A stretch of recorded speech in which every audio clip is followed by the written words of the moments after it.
জয় জয় মা বচনকালী। আজকে কিন্তু মাকে বেশ সুন্দর করে সাজানো হয়েছিল সকালবেলাতেই। এখন আমি ভিডিওটা করছি, আরতিটা হয়ে গেছে তার পরের ভিডিও, কারণ সকালবেলা একটু ব্যস্ততার জন্য সময় পাইনি। তো মায়ের দেখুন 4 হাতে 4টে পদ্ম দেওয়া হয়েছিল, আর সুন্দর মাকে রজনীগন্ধার মালা পরানো হয়েছিল আজকে। আর এখানে মাকে বেশ সুন্দর এইভাবে সাজানো রয়েছে দেখুন ফুল দিয়ে। এই হলো আজকে মায়ের রাজবেশ।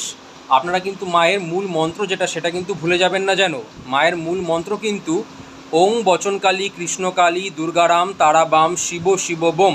এই মন্ত্রটি আপনারা নিয়মিত জপ করুন, অবশ্যই আপনাদের মনস্কামনা পূরণ হবে। আর অবশ্যই আপনারা মায়ের মন্দিরে দর্শন করতে আসুন নিঃশুল্কভাবে।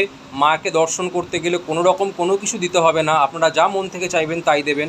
কিন্তু যদি মহারাজের কাছ থেকে কোনো রকম প্রেডিকশান আপনারা করাতে চান, বা আপনারা লাইভ প্রেডিকশান জানতে চান, বা কুষ্টি বিচার করাতে চান, সেক্ষেত্রে কিন্তু প্রণামী মূল্য 1501 টাকা মাত্র।